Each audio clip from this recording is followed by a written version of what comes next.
Be seated.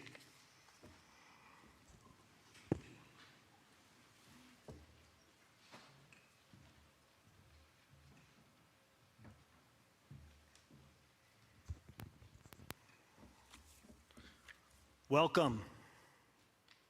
Good evening. I'm Deputy Chief Bob Zanetti. We're here tonight, this evening, to pay respects to the Hewitt family, to honor and the dedication and professionalism of Chief Hewitt. Paul loved being a firefighter. He had an image of what a firefighter should be and what they should do.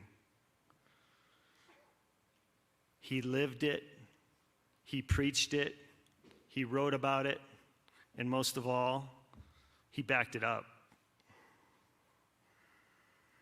He was a lot of things to a lot of people.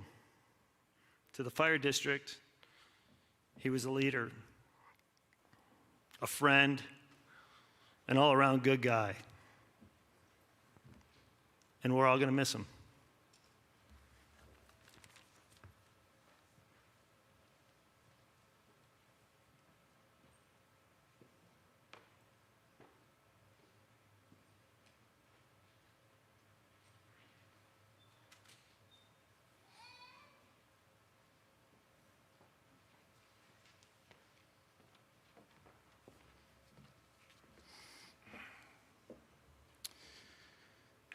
My name is Randy Overson, and I stand here at the request of the Hewitt family to eulogize my best friend, Park City Fire Chief Paul Corbett Hewitt. On behalf of the Hewitt family, I want to thank you all for gathering here to honor Chief Hewitt. I know that some of you have traveled great distances to be here with Paul's family, with his friends, with his firefighter brothers and sisters, and with the Park City community as we mourn his passing. Eulogizing Paul is something that I never expected to do. I fully expected him to outlive me by many years. My friendship with Paul began in 1981 at the Missionary Training Center in Provo, Utah. We were roommates and later companions in Brazil. During our nearly 40 years of friendship, I've always been proud to have Paul introduce me as his best friend, and I have always proudly introduced him as mine. We were as close as brothers. There's nothing I wouldn't do for Paul, and I know there's nothing that he wouldn't have done for me. Paul bore many titles in this life: son, brother, father, husband, fiance, firefighter, paramedic, captain, battalion chief, fire chief, just to name a few. But because of our friendship, as I talk today, I will simply call him Paul. Paul Corbett Hewitt was born in Selma, Alabama on July 26, 1962, to Larry and Martha Hewitt. His father was active duty Air Force, so Paul and his siblings spent much of their young lives adjusting to moves around the country. It was during Paul's high school years when his father retired and they settled in Linden, Utah. Paul graduated from Orem High School in 1980. He attended what we know today as Utah Valley University, where he received many degrees, including degrees in computer-aided drafting and design, degrees in emergency services management, fire science, fire and rescue services, and public program administration. Paul was always at or near the top of his class, including receiving magna cum laude honors. In 1980, heavily influenced by his then father-in-law Bryce, who was a firefighter, he set his sights on a firefighting career path and worked diligently towards that goal. He started out as a reserve firefighter for the Orem Fire Department and an EMT for Geneva Steel. In 1990, Paul was hired by the Salt Lake City Fire Department. Chief Hewitt was an integral part of that department for 20 years, reaching the rank of battalion chief. Upon his retirement from Salt Lake, he accepted the fire chief position in Golden Valley, Arizona, where he led that department for a year. In 2011, he interviewed and was hired as the fire chief for the Park City Fire Service District. On Friday, last Friday, July 23rd, Paul quietly and peacefully passed from this life, surrounded by his children, his fiancée, and his brother. He would have been 59 last Monday. Paul is preceded in death by his father, Larry Hewitt, his brother, Wesley, and his sister, Ann. Paul is survived by his fiancée, Kelly, his children, Rochelle, Riker, Amy and her husband, Ben, Wesley, Alec, and Haley, by his grandchildren, Mikey and Piper, his mother, Martha, and his siblings, Stephanie and Richard. There is no question that Paul was larger than life. His kids called him Superman. He had an amazing speaking voice, coupled with looks that could have made him a Hollywood star.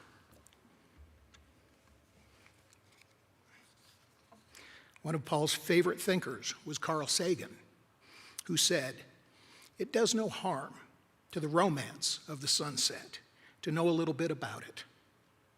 So please allow me to share a little bit about the sunset that was my friend, Paul. Although Paul and I were friends for nearly 40 years, we rarely talked about our feelings. It just isn't something that men from our generation did very much of. But once I asked him if he was happy. Paul said he didn't like to think about life in terms of being happy or sad, that he wanted to be content. I've thought a lot about that the last few days in light of the life that Paul lived. And yes, he experienced periods of relaxation and contentment, but generally speaking, Paul was never truly content. Why do I say that? Because at his core, Paul could not sit still if there was something that needed improvement. That's just who he was. If there was a project that needed doing, an adventure that needed to be pursued, a trail that needed to be run, a mountain that needed to be climbed, a car that needed to be fixed, a home that needed an addition, a community that needed to be safer, an individual that needed to be mentored, or a child that needed to be hugged, then Paul was doing it. Everything he turned his attention to, he improved. He had a way of making everything and everyone around him better. He made his departments better, his coworkers better, his friends better. He made his family better. He literally made whatever he set his mind to better. This goes especially for the Park City community in which he lived and which he loved. I'm sure that most of you here honoring Paul can think of some way in which Chief Hewitt's influence, his instruction, his service, or his actions made something better. And I should add that for Paul, if he knew what he was doing was good and right, it didn't matter what anyone else said or did. He was just as comfortable swimming against the popular current as he was going with it. What mattered to Paul was his own moral compass. If he knew something needed to be done, then he did it, even if it meant taking a few arrows along the way.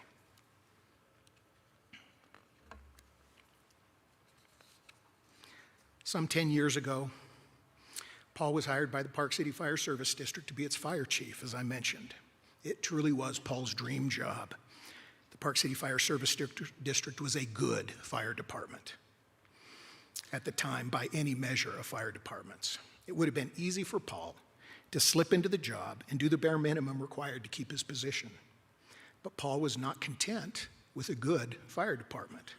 Paul wanted the best fire department in the country, so that Park City was as safe as reasonably possible. Paul wanted his firefighters to increase their strength and stamina so that in any emergency situation, they would have the best chance of keeping themselves, their firefighter brothers and sisters, and the citizens of Park City alive and safe. In hindsight, it was not a popular decision. It required additional training and accountability, something difficult to ask from an already well-functioning team. But as Chief Hewitt led, the department followed, and he did lead.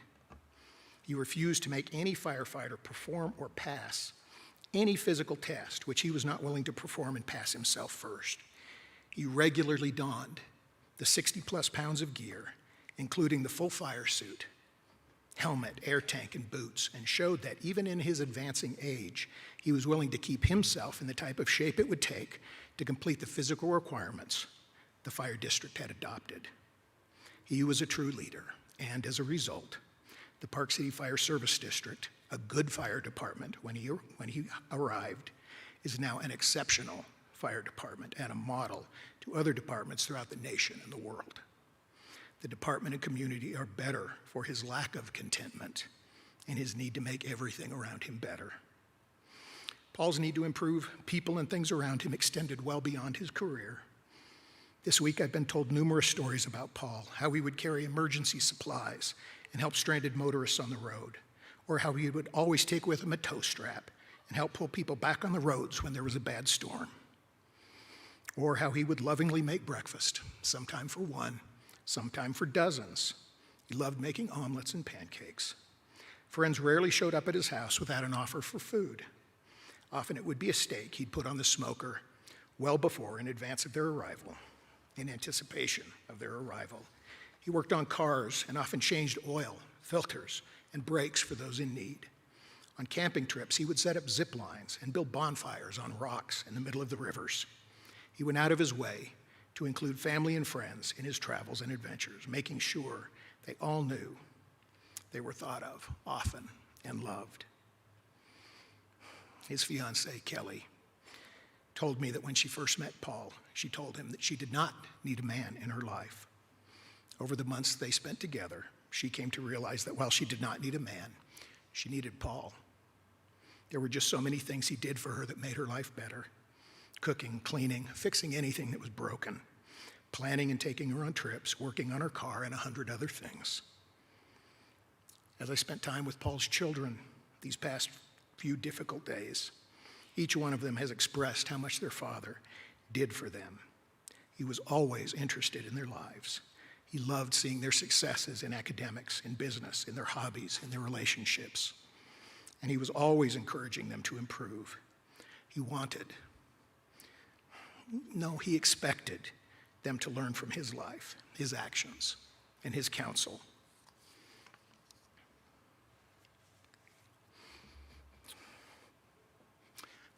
Paul made me better. In fact, Paul saved my life. When I moved to Utah from Chicago in 2006, I weighed nearly 280 pounds. Paul saw this and informed me that he was going to get me in shape. I said, well, you can try. He started showing up at my house at 5:30 in the morning and taking me on the trails. I was so frustrated in the beginning because here's Paul who could run up the trails, and I struggled just to get up the simplest. Paul saw this, and as we drove home, we'd been going out for only a few days. I said, I don't know if I can keep doing this, Paul. It's no fun. And he said, well, do you have a scale at home? And I said, yeah. So we went in and we both weighed.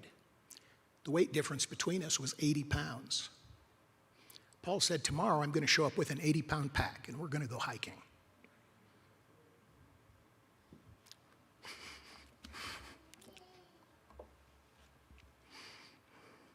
How do you say no to someone that's willing to do that for you? Sure enough, Paul filled a pack with 80 pounds of sand, and we hiked together. Over the weeks, Paul was able to take more and more sand out of the pack. We weighed in every week, and by the time we got down to about a 30-pound difference, we decided that he could just start leaving the pack behind.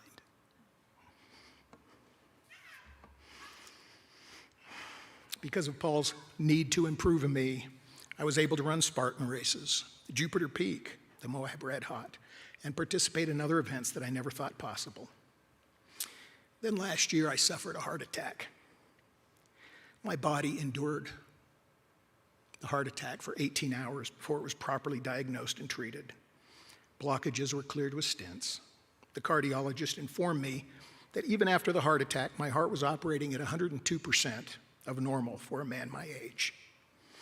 And he showed me a video of my procedure and explained to me what happened. My body had sensed the blockages developing and had created an entire backup network of blood supply from the left side of my heart to the right side of my heart to compensate for the developing problems. Had Paul not put me on a training regimen 14 years before, my heart never could have compensated in such a strong manner. So when I say that Paul saved my life, I truly mean that Paul saved my life. To Paul's children, to his fiancée, to his family, and to others who love him, I offer my deepest condolences. I mourn his loss with you. Please remember that the only way to take the pain and sorrow out of death is to take love out of life. And Paul did love. Those of you who knew Paul know that he was not a religious man. His system of beliefs were very much based in the real world, those things he could witness with his own senses. But occasionally, he and I talked about death. As a firefighter paramedic, Paul often witnessed death. I remember him saying that virtually everyone that he had been with as they passed wanted those close to them in life, parents, spouses, children, to know that they were loved. I'm sure that if Paul could have said anything before he passed, it would have been exactly that. To Kelly, to Paul's children, grandchildren, to his friends, and to all those that he was close to. Paul loved you all deeply. I know he did, because he showed it by the way he lived. Perhaps if Paul is able to see us from where he is now, there might be no better way that we can show him that we love him than following his example of excellence, of making everyone and everything around us better, and always doing what we know is good and right. For as the Wizard of Oz said to the Tin Man, a heart is not judged by how much you love, but by how much you are loved by others. I love you, my brother, until we meet again.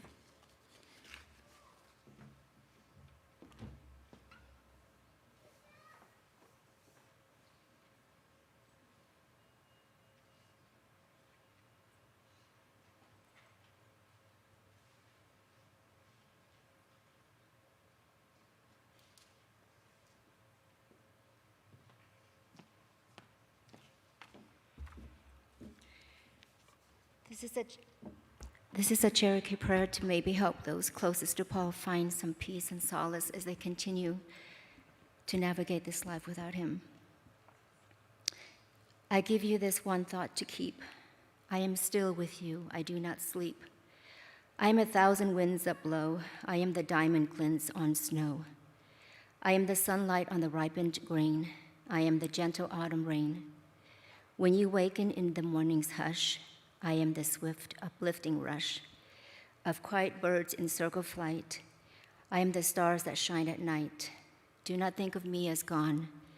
I am still with you in each new day.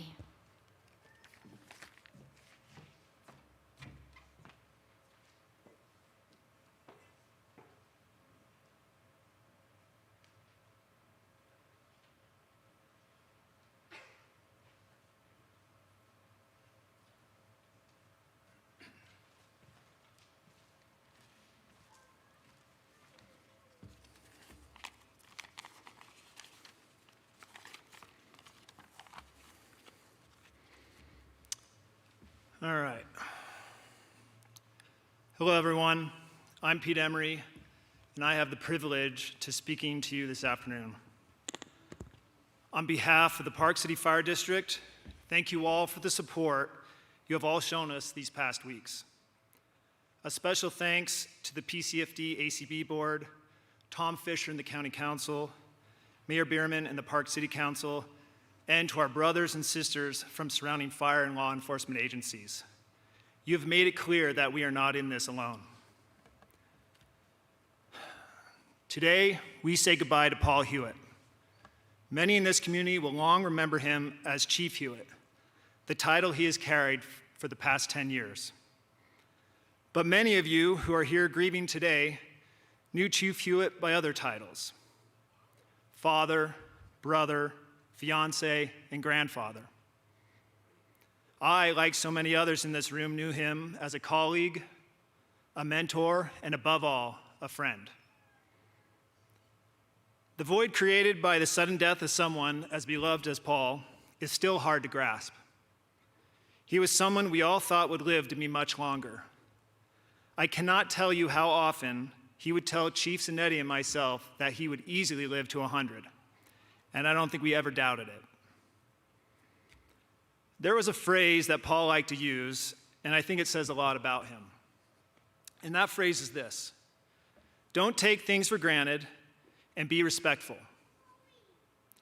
Every car, motorcycle, RV Paul ever owned, he adored. If you ever talk to him about his Mini Cooper, you know what I'm talking about. Every relationship, whether professional, friend, or family, he treasured. All of you here can relate. I spent a lot of time with Paul, and I can't think of a single time where he was disrespectful to anyone he was talking with. He may not have agreed with what your opinion was, but he at least respected it. Over the past week, many in the community have shared their stories of Paul. The central theme to all of these stories is that Paul never passed up an opportunity to help, and he loved to do it.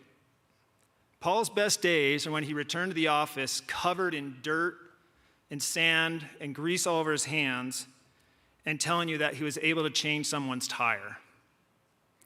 If Paul ever helped you, he somehow made it feel like you were doing him a favor. As Randy already said, Paul loved to challenge himself, often physically.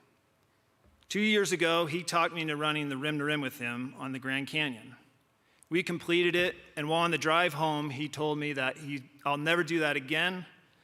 I'm too old, and that was the stupidest thing we ever did. And so I assumed that was probably the end of it. Well, I returned to the office where I found Paul sitting with Chief Zanetti in the office, and the minute he saw me, he said, "You know, Pete, I think 2 laps next year is a good idea." So the next year, we returned to the Grand Canyon. We completed our 2 laps. And again, on the drive home, he explained to me how old he was, that was, again, the stupidest thing we've ever done, and he's taken up cycling or golf and never to run again. I started to catch on this time. I wasn't quite sure if that's the way it was going to go. But again, I returned to the office, and the minute he saw me, "You know, Pete, I think 4 laps next year on the Grand Canyon is the way to go." That trip was planned for this fall. And so far this year, in preparation for that trip, Paul has already run 16 marathons. So as you can see, the bar that Paul sets for himself is never high enough. Paul recently found love in Kelly, a remarkable woman from Las Vegas, to whom he was engaged to marry. Paul was madly in love with Kelly and was looking forward to spending their lives together.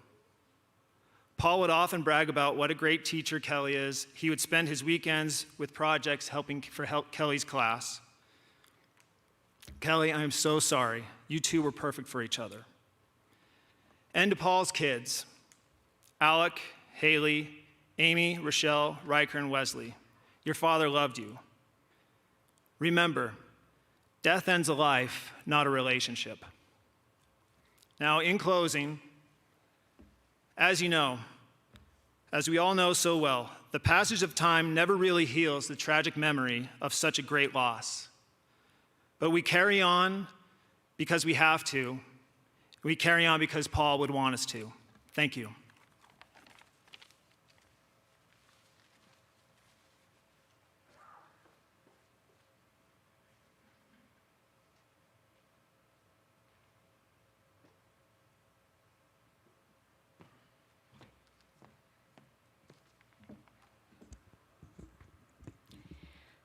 On behalf of the Hewitt family, we would like to say thank you to the whole community for pulling together and coming together to help our family deal with this kind of grief that we never expected. Thank you very much.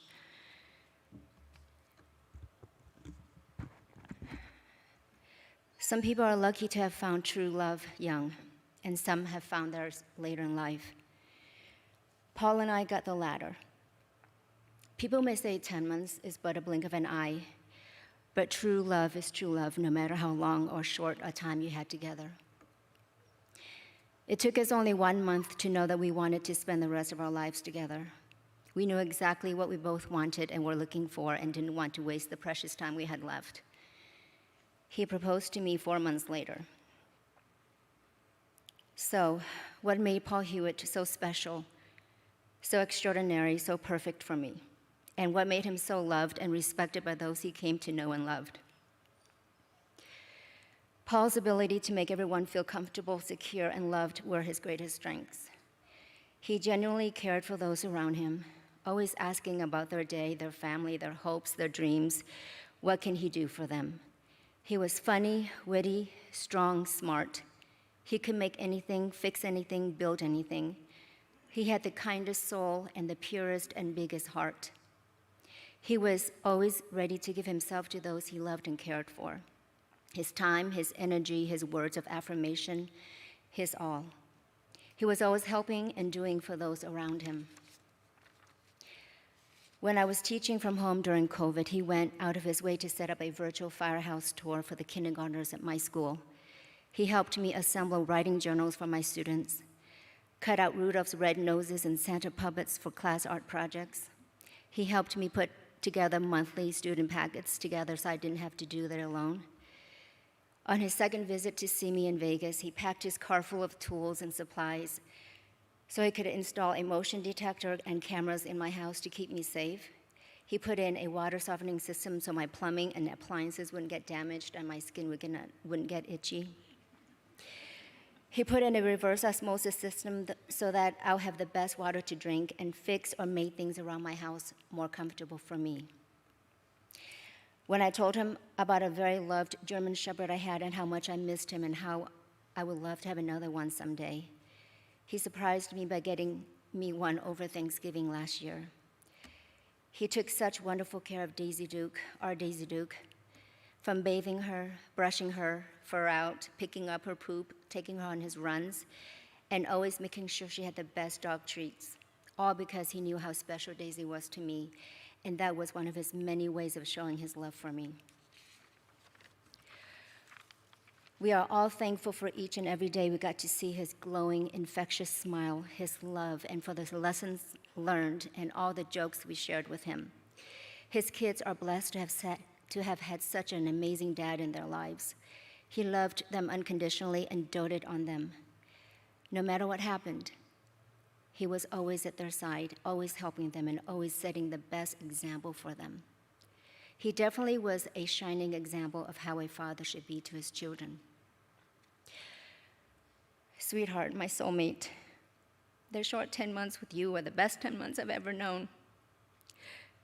You've shown me a love that I've never experienced before, a love that was beautiful, pure, and complete. You were the greatest man, the most perfect man I've ever known. We had our future mapped out. We were supposed to grow old together. All has now been ripped out from under us. The world is a lot dimmer now because you're no longer in it.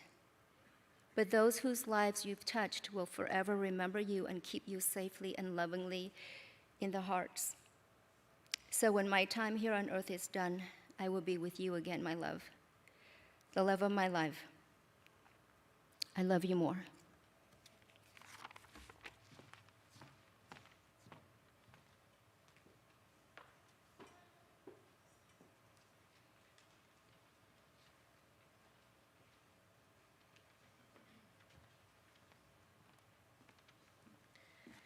Hi guys, thank you all for coming to celebrate my dad.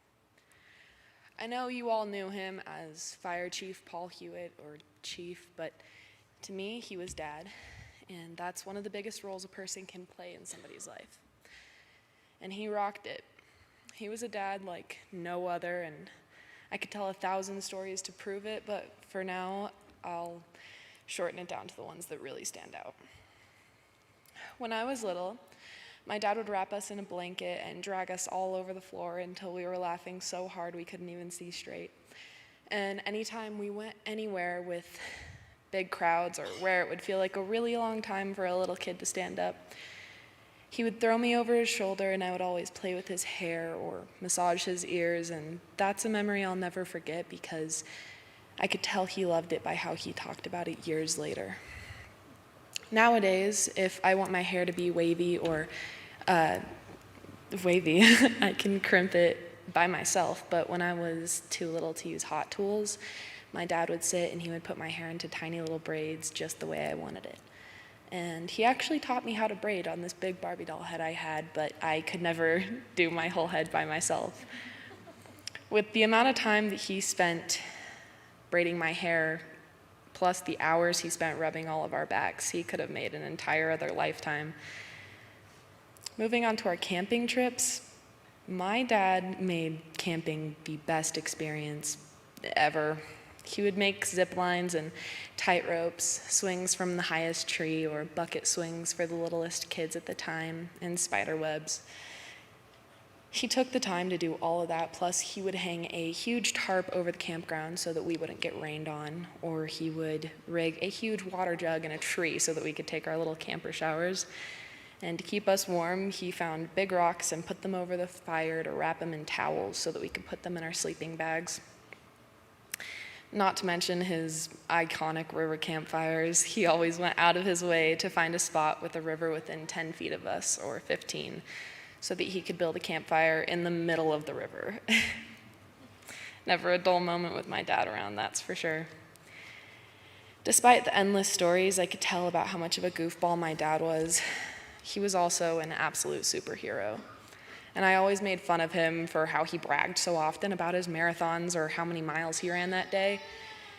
But the truth is, what my dad could do was insane. I don't know very many people who can run 15 to 20 miles in a day, or who have ran 15 marathons and it's only July, or who fixed my car every time there was an issue, almost without fail. And anytime I needed help with school, whether it be for history, writing an essay for English, or helping me with math, he knew how to do it all. He was our Superman. It's really hard to say goodbye to somebody who meant so much for me, but for now, I love you, Dad, and I'm so lucky to be able to call you that. I'll see you when I see you.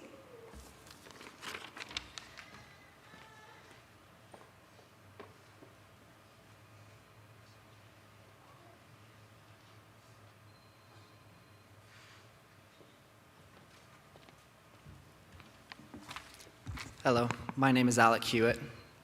Thank you for coming out today. And thank you, Park City Fire District, for making this all happen. I love you, Dad. This moment has come too soon. You were so close to experiencing a long and relaxing retirement. Knowing you, it would have been filled with productivity, learning, and appreciating everything that life has to offer. You always had ideas of how you're going to spend your retirement. You talked about traveling throughout America in your RV, running at least 5 miles a day to stay in shape, and setting up a shop to rebuild cars and traveling to Asia, encouraging us to visit every step of the way. I keep expecting to hear your footsteps throughout the house, or the espresso machine going off, or seeing you with your little mop walking past my door, always making the effort to open my door to ask me how I slept. I will miss the moments where you would surprise me with coffee or food during a very intense semester. Those random moments where you would take me out to lunch just to discuss life, and those silent moments where we would drink our drinks on the deck and share a mutual respect for nature. My dad, knowing that I am an introvert, was able to bond with me simply by coexisting, occasionally sharing something fascinating or beautiful. During his last moments of life, I realized that we are both problem solvers. When I saw him work on his cars, I always thought the problems he faced were interesting and fun to think about, even though I was never the person who was able to solve them. But there were times where I would tutor my sister in math, and he could not help but to blurt out the answer, which I found impressive because that's not math that the average person uses. As a little kid, he would always tell me that I am the apple that fell far from the tree. But the truth is, I'm the apple that fell from the tree, and he was that tree. As a kid, I always thought he was Superman. And now that I'm an adult, I still realize that he's Superman. I've seen this guy bear climb a tree just to untangle a rope and fall 10 to 15 feet on his back and spring right back up into action, like nothing ever happened. I've always looked forward to the moment you could see the full impact that you have made on me. The moment I would receive my PhD, the career path that would have found me, the grandchildren that would have been raised in the image of you. When it is all said and done, I looked forward to the moment that I could take care of you when you lost all of the energy to do so yourself. There's so much more that I wish I could have given you, and I know this urge will remain with me for the rest of my life. You always lived life looking for the next marathon to run, the next car to fix, the next person to help, and the next praise to give. The impact that you've made on society is humbling. You lived your entire life on the peak of existence, and this is where you left the planet. Even though you are in nature's hands now, every part of your being is left with us. The words you spoke, the giggles you laughed, the sound of your footsteps, every vibration you've made, every photon that is reflected from your body has permanently embedded itself in our memories, only to be shared with the universe once our time has passed. I would like to share a quote. Now he has departed from the strange world, a little ahead of me. That means nothing. People like us who believe in physics know that the distinction between past, present, and future is only a stubbornly persistent illusion. This was a quote by Albert Einstein. I'm so proud of you, Dad. I'll make you proud. Till we meet again. I would like to introduce a family friend and my best friend, Jack Dinger. My dad was always so proud of Jack and loved to hear him play guitar. This is for you, Dad.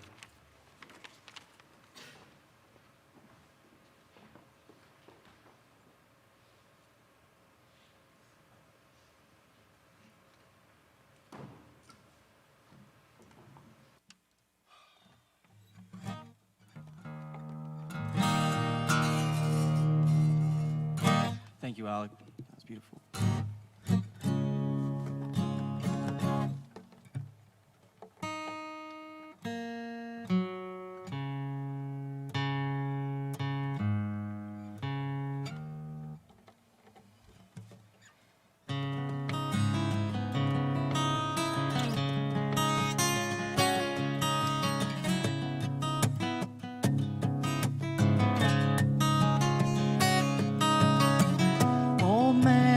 Look at my life, I'm a lot like you were.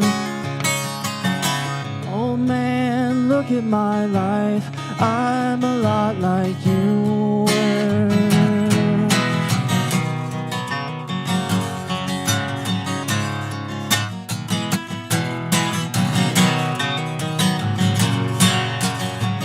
Oh man, look at my life, 24 and there's so much more.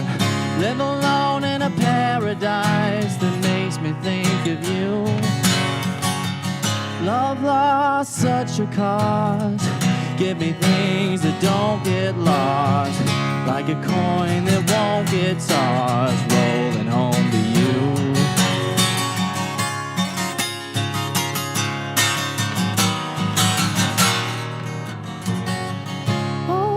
Take a look at my life, I'm a lot like you. I need someone to love me the whole day through. Oh, look at my eyes and you can tell that's true.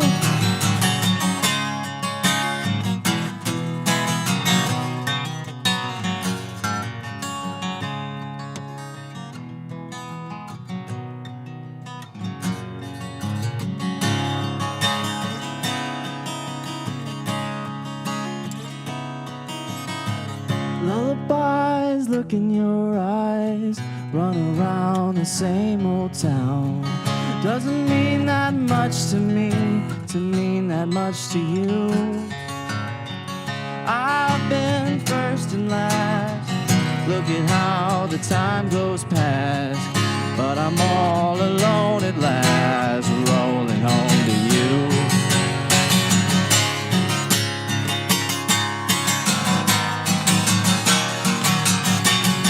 Oh man, take a look at my life, I'm a lot like you. I need someone to love me the whole day through. Oh, one look in my eyes and you can tell that's true.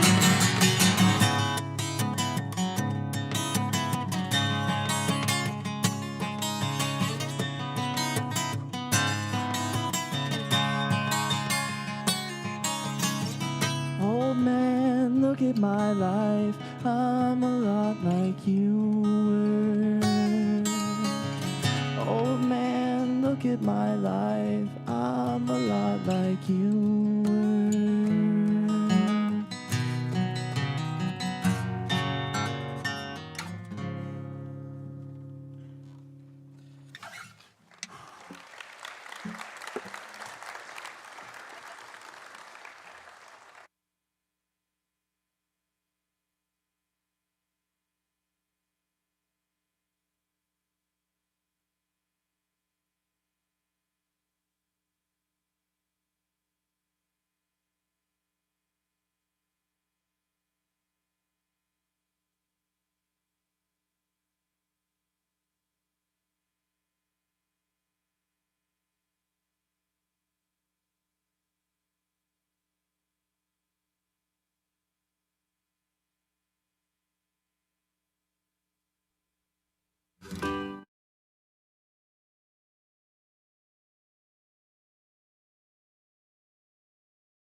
All uniformed personnel, please rise to attention for the ringing of the bell and last call.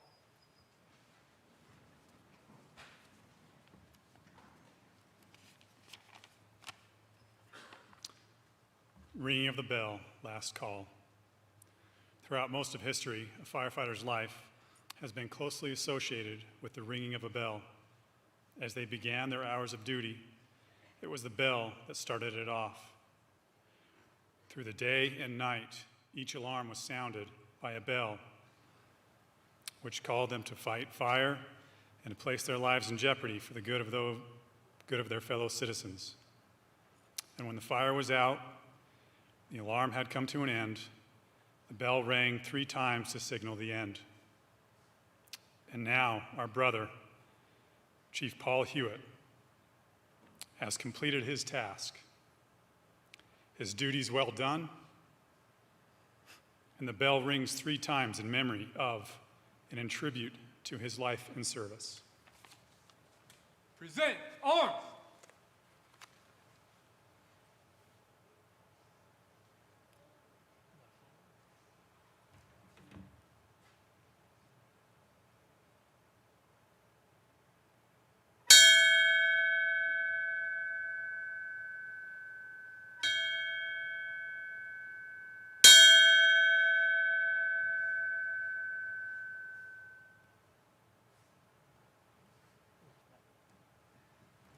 Order, arms!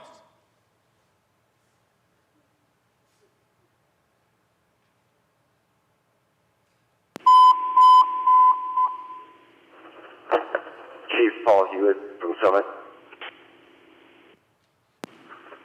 Chief Paul Hewitt from Summit. Chief Paul Hewitt from Summit. The members of the Park City Fire District wish to thank Chief Paul Hewitt for his service and dedication to the citizens of Park City. Although you are gone, you will never be forgotten. Dispatch time, 1845.